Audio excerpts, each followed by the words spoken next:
Ya, pertanyaan apakah profesi, ini kita bicara profesi ya, seperti Bapak Pak Habibur Rahman tadi, apakah ada legislatif pusat dan daerah, ya kita menemukan itu lebih dari 1.000 orang, lebih dari 1.000 orang.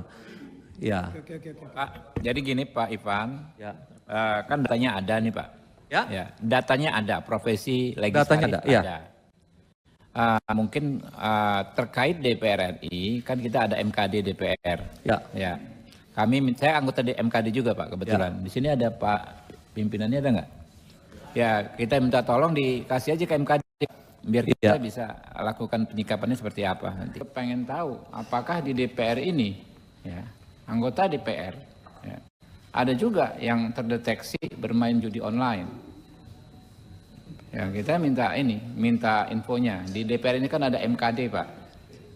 Pak Ivan, di DPR ini kan ada MKD, Mahkamah Kehormatan Dewan. Ya. Bisa disampaikan itu Pak. Sehingga kita ada pendekatannya, karena kalau di masing-masing institusi termasuk di DPR bukan hanya melanggar hukum pidana Pak, tapi ada ketentuan kode etik yang dilanggar. Tentu apakah nanti pendekatannya langsung persuasi, langsung represif, apakah persuasif dahulu, mengingat ini adalah tergolong tindak pidana pekat, penyakit masyarakat. Artinya kan pelakunya banyak banget. Kalau semuanya represif tiba-tiba penjara kita nggak cukup Pak, gitu kan. Nah tapi itulah peran PPATK Pak. PPATK banyak mendapat apresiasi ya di dalam dan luar negeri dengan kemampuan intelijen di bidang keuangan ya. Kita minta tolong Pak. Masih terkait judi online. Ada rumor nih Pak Ivan bahwa banyak rekening tak bertuan ya, yang tadinya digunakan oleh operator judi online atau adminnya di perbankan Indonesia. Jumlahnya konon katanya bisa ratusan miliar juga. Kalau satu rekening misalnya ditutup, websitenya, rekeningnya masih belum berpindah, tidak bisa orang yang nggak berani ambil sehingga menjadi rekening tidak bertuan. Katanya satu rekening bisa miliaran rupiah. Total keseluruhan, ya dugaannya nih Pak, katanya bisa mencapai ratusan miliar. Ya. Bagaimana PPATK ya maksimalkan fungsinya ya dalam konteks itu. Kalau memang itu tindak pidana hasil kejahatan, ya disampaikan ke penegak hukum yang terkait. Kan lumayan kalau itu bisa masuk ke kas negara mungkin pada akhirnya kan. Ya, pertanyaan apakah profesi, ini kita bicara profesi ya, seperti Bapak Pak Habibur Rahman tadi, apakah ada legislatif pusat dan daerah, ya kita menemukan itu lebih dari 1.000 orang, lebih dari 1.000 orang. Ya. Oke. Pak, jadi gini Pak Ivan, Ya. Kan datanya ada nih Pak. Ya. Datanya ada, profesi legislatif datanya ada. Ya. Mungkin terkait DPR RI, kan kita ada MKD DPR. Ya. Saya anggota di MKD juga Pak kebetulan. Di sini ada Pak pimpinannya, ada nggak? Ya, kita minta tolong dikasih aja ke MKD biar kita bisa lakukan penyikapannya seperti apa nanti. Ya, nanti akan kami kirim surat. Jadi ada lebih dari 1.000 orang itu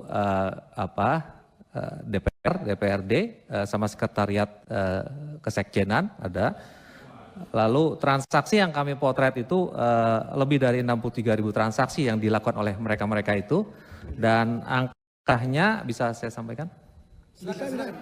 Jumlah totalnya angka rupiahnya hampir 25 miliar di masing-masing. Transaksi di antara mereka dari ratusan sampai ada miliaran, sampai ada satu orang sekian miliar. Orang sampai bisa 25 miliar begitu? Enggak, agregat secara keseluruhan. Itu deposit. Jadi kalau dilihat dari perputarannya sampai ratusan miliar juga. Pimpinan, saya usul ini pimpinan, karena ini menyangkut juga para wakil rakyat, tadi sudah disampaikan pimpinan, sebaiknya hari ini atau kita putuskan MKD yang memanggil PPATK ke MKD untuk menjelaskan secara terbuka di sana. Terima kasih. Ya, akan saya sampaikan ke pimpinan MKD. Pimpinan, tidak adil rasanya kalau hanya legislatif aja yang disampaikan. Eksekutif, yudikatif juga perlu disampaikan, ya kan? Saya nggak setuju juga kalau hanya legislatif. Bagaimana putaran di sana, di eksekutif, di yudikatif? Jangan-jangan memang sudah merambah ke semua cabang-cabang kekuasaan. Seolah-olah termasuk di PPATK ada nggak tuh Pak yang main Pak? Di PPATK Alhamdulillah nggak ada. Alhamdulillah nggak ada. Setuju Ya, pimpinan, setuju. Saya kira eksekutif cuma juga, sedikit orangnya, cuma 500 orang. Kalau yudikatif di juga. Iya. Ya setuju disampaikan aja Pak. Eksekutif, legislatif supaya pimpinan. Izin Ketua. Bentar, sebentar. Ini menarik saya yang atur, sebentar. Baik pimpinan, terima kasih Pak JB yang sangat baik sekali. Saya sependapat dengan kawan-kawan pimpinan karena kita mencoba berniat untuk membongkar kemungkinan siapa yang terlibat di dalam judi online ini. Nah, karena Pak Ivan sudah memulai memberikan data-data agregat dari DPRD, baik kabupaten, kota, provinsi sampai DPR RI. Kira-kira begitu ya. Nah, ini sangat bagus sekali karena kita sama dalam rangka bagaimana judi online yang ada di Republik ini itu tidak ada. Karena dengan adanya kesempatan ini MKD bisa dijadikan dasar, maka di seluruh kabupaten kota DPRD yang ada tentu bisa mencontoh apa yang telah nanti di DPR RI. Nah, saya kira langkah awal ini yang diusulkan oleh Bapak Habibur Rahman ini sangat baik sekali Pak Ivan. Nah, selain itu saya juga setuju, konon kabarnya judi online ini sudah dari bawah. Apakah ada di tingkat siswa, kemudian terpelajar yang lainnya, dan seterusnya, dan semua institusi-institusi yang ada. Kenapa? Kalau ada yang terjangkit semuanya, supaya kita dudukkan bareng sama-sama, supaya ada komitmen bersama untuk tidak melakukan itu. Sekali lagi, apakah juga PPTK juga berkoordinasi dengan Kominfo? Ya, Kominfo, karena saya rasa kalau Kominfonya menutup servernya langsung, tidak ada yang bisa main.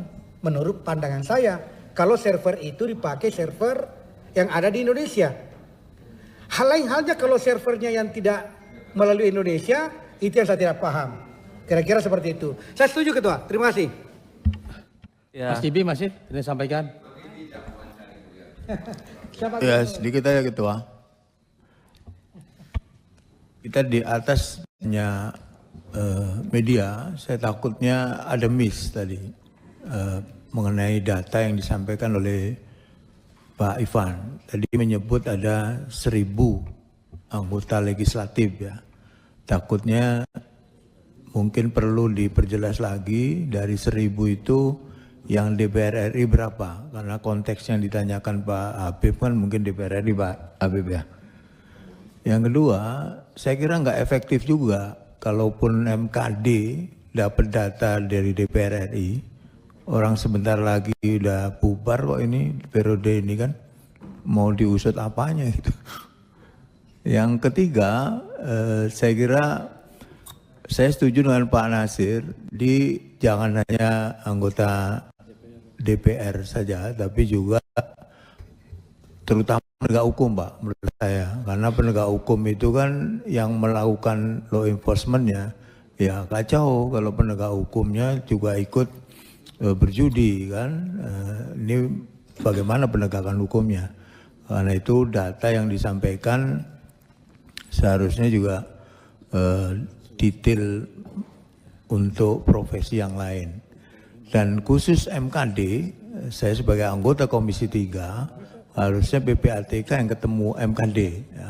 Data yang diminta oleh Komisi 3 adalah data semuanya itu. Kalau memang yang disampaikan tadi adalah data detail. Jadi Komisi 3 yang bukan anggota MKD juga berhak tahu kalau memang kesimpulan di Komisi 3 ini bahwa data yang tersebut akan disampaikan PPATK. Nah, khusus yang MKD, saya kira MKD bisa meminta PPATK secara tersendiri ya. Tapi kalau Komisi 3 tentu harus semuanya. Sehingga data itu tidak hanya diketahui oleh MKD, tetapi PPATK ini rapat dengan Komisi 3. Saya sebagai anggota Komisi 3, kalau itu dikasih, ya kita juga harus dikasih. Gitu.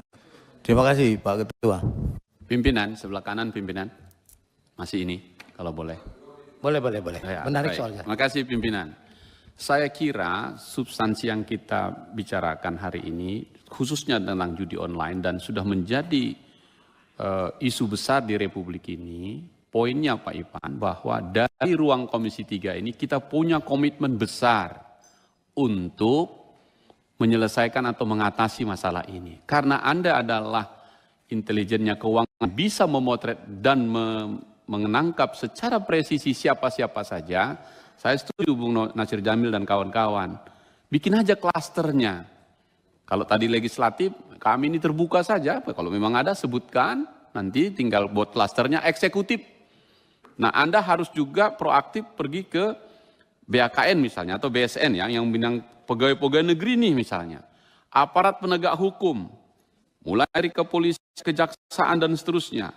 Sekolah-sekolah, tokoh-tokoh masyarakat atau ormas-ormas, dan banyak lagi. Yang mau kita potret adalah ternyata ini sudah masif dan sudah menyebar di semua lini. Dan karena itu negara harus mengambil sikap. Mengatakan lagi langsung, judi online kita sudah darurat judi online gitu. Nah kalau sudah darurat itu artinya sudah di UGD. Nah kalau sudah di UGD harus ambil tindakan cepat. Ketimbang mengambil tindakan lain. Saya kira soal judi online ini tidak lagi untuk didiskusi, tapi dieksekusi. Dan Anda berada di terdepan. Saya setuju pimpinan tadi, ruangan ini menjadi energi kita bersama, sama-sama untuk memerangi judi online ini. Terima kasih pimpinan. Pak Ipan, silakan Pak Ipan. Iya, izin. Untuk klaster secara kelembagaan, kami serahkan secara terpisah. Jadi seperti kemarin sudah kami serahkan ke beberapa pimpinan lembaga. Nanti siang kami ke Pak Menkominfo khusus untuk bicara pegawai Kemenkominfo. Nah sekarang Pak Supriyansa, ini bukan saya memulai, tapi saya merespon pertanyaan itu. Jadi nanti media juga jangan salah menanggapi. Ini saya menjawab Pak. Ya. Jadi memang yang dipotret di PPATK sekian ribu orang itu adalah anggota DPR RI di sini. Kemudian DPRD dan sekretariat Setjen sini dan beberapa sekretariat di DPRD seperti itu. Itu angkanya masif. Tapi kemudian memang ada pejabat daerah, ada pensiunan, ada profesional lainnya, pengusaha pabrikan, ibu rumah tangga, dokter, kemarin wartawan, ada notaris segala macam itu ada. Itu kami sampaikan ke masing-masing instansi. Nama, domisili, kediaman, nomor handphone, tanggal lahir semua ada di sini, ada lengkap. Dia transaksinya di wilayah mana aja ada semua dilengkap. Jadi kalau kami ikut saja kalau dipanggil MKD atau kalau kemudian harus dibuka di sini dalam forum tertutup kami ikut. Tapi kalau pertanyaannya apakah ada? Izin pimpinan. Ya, karena ini terkait menyangkut masalah dokumen ya. Dan kebetulan PPATK ini adalah mitra Komisi 3. Saya kira tidak ada salahnya ketika dokumen itu diserahkan kepada pimpinan Komisi 3, lalu kemudian pimpinan Komisi 3 menindaklanjuti ke MKD. Mekanismenya seperti itu. Kan ini antar AKD. Ya kan begitu? Enggak gitu Pak. Enggak gitu Pak. Jadi, iya. Saya sikapi Pak, enggak bisa begitu Pak. Jadi MKD itu bisa minta data kemanapun. Iya, ya. Enggak harus lewat Komisi 3 Pak. Iya bisa saja langsung ke apa namanya, tapi paling tidak ini kan dalam ruang rapat Komisi 3. Maksud saya ini diserahkan, ya terserah dari unsur pimpinan. Apakah diserahkan ke pimpinan Komisi 3, kemudian pimpinan Komisi 3 menindaklanjuti ke AKD lain. Pak Irfan, makasih. Pak Irfan, kita sepakat biar suratnya ke Komisi 3 dulu atau Komisi 3 menyerahkan ke MKD. Sebentar Pak Ketua, izin Pak Ketua. Saya dulu Pak Ketua, izin. Saya sesuai dengan tadi yang saya sampaikan. Jadi yang MKD silahkan aja MKD. Tapi Komisi 3 itu harus diberi data yang sama. Karena PPATK ini mitranya Komisi 3 Pak. Bahwa MKD berhak memanggil siapapun silahkan. data PPATK boleh diserahkan ke MKD kalau MKD memang membutuhkan. Tapi Komisi 3 harus dapat data yang sama karena PPATK mitranya Komisi 3. Demikian Pak Ketua. Sepakat itu apa yang disampaikan oleh Pak JB. Lanjut silakan Dewan. Ya, memang salah satu perintah dari Kasatgas Judol, kami diminta untuk menyerahkan detail terkait dengan judol di masing-masing instansi kepada pimpinan lembaga, kepada pimpinan KL. Kami menunggu, sekarang menunggu perintah saja. Karena ada klaster daerah dan segala macam, mungkin yang bisa kami serahkan, tapi kami ikut apakah hanya DPR RI pusat atau se-Indonesia atau termasuk Setjen pula. Kalau Setjen mungkin saya akan ketemu Pak Setjen untuk menyerahkan data terkait dengan. Kalau yang terkait anggota DPR RI periode ini, MKD berwenang meminta kepada siapapun, ya termasuk kepada PPATK. Jadi serahkan, kita tunggu pimpinan MKD dan anggota MKD keputusannya seperti apa, merespon apa pembicaraan kita seperti ini hari ini ya. Saya rasa kalau ditanyakan kewenangannya MKD berwenang khusus hanya terkait anggota DPR RI periode ini.